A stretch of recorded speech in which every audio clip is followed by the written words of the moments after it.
I have to thank my father and my grandfather for my sense of humor. I got the funny gene. If there are any genes to get, it would be the funny ones, right? I got to tell you about the story when I was at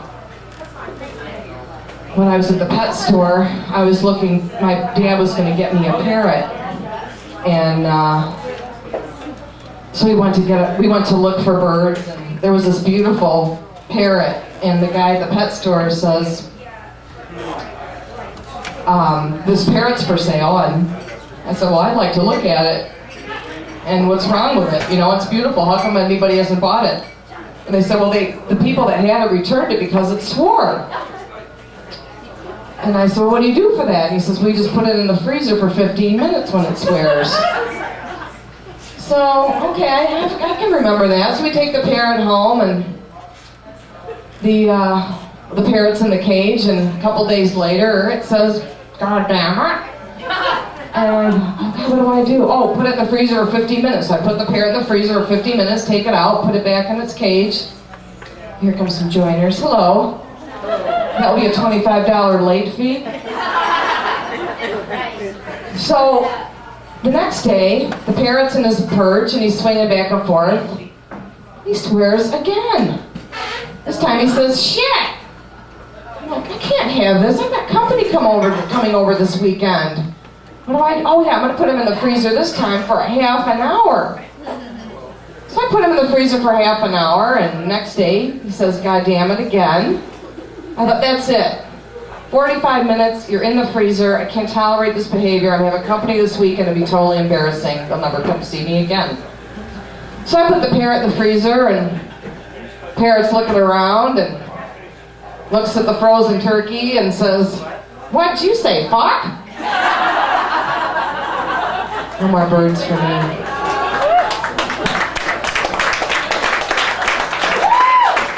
Thank you. You know, when I used to call in some nursing homes when I was a pharmaceutical rep, and this one time, I'm sitting there waiting to see the doctor, and this old man is walking down the hall. He's got everything out of his boxer shorts for the whole place to see, and it's unisex, mind you. And he's shopping along, and he's got everything hanging out there, and the nurse says, "Harold, this is a unisex nursing home. What is going on?" He goes, "Well, I'm really sad." She said, "Well, what are you so sad for?" He said, "My penis died." "Well, I'm really sorry to hear that, but you've got to button things up here. It's a unisex nursing home. It's totally inappropriate. We need you to take care of that right now." "Okay, sorry." So like 3 days later, Mary Lou sees Harold, and he's got all the family jewels all wrinkled, hanging out of his boxer shorts. 3 days later, shuffling along, still totally bummed out. And she says, "Now what's wrong?" And he said, "Well, remember when I told you 3 days ago that my penis died?" "Well, yeah." "Well, today's the viewing."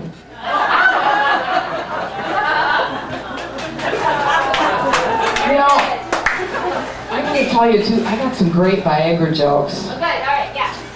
And when I was selling Allegra, everybody got so excited because they thought I was selling Viagra, and I'm like, I wish I'd be super wealthy and everybody would love me. Did you know that Walt Disney World and Viagra have quite a bit in common? It is a 3-hour wait for a 1-minute ride. And they give it to men in nursing homes so they don't roll out of bed or take a whiz on their shoes. It comes in real handy. In fact, I just heard that Pepsi is joining up with Pfizer to make a soda pop that has the same effects of Viagra, and it's going to be called Mountain Dew. You know, what's really funny is that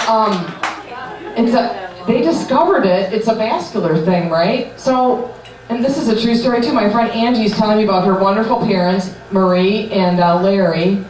You know, it takes a Viagra and they just like sit there and look at it, like waiting for something to happen, you know. Did you not read the package insert?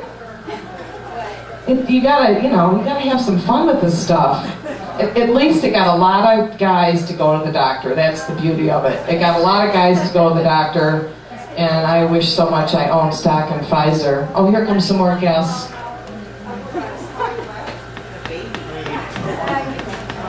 They got a baby. Oh, she's got a baby in a bucket.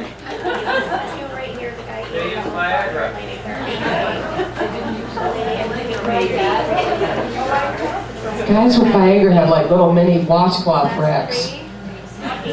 Oh, maybe they're not staying. Your loss.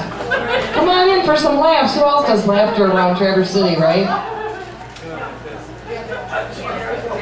Judy does.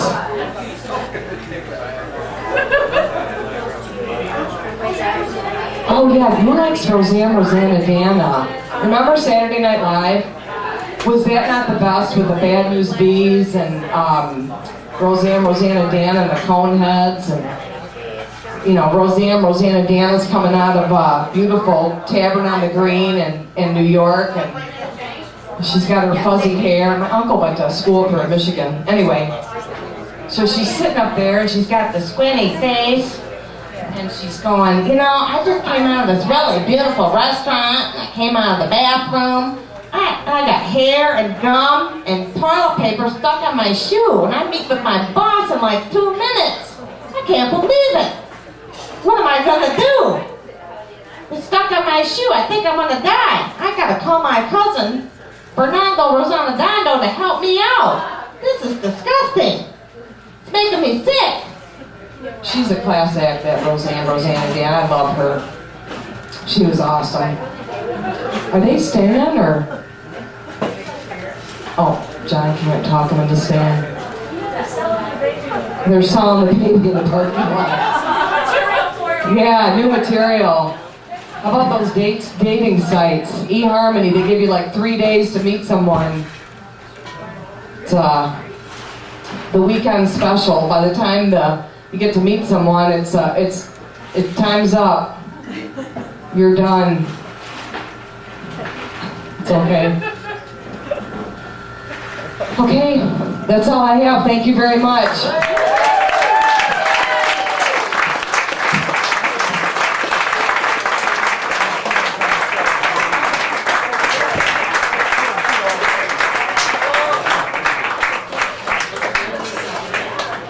I don't let nobody get away.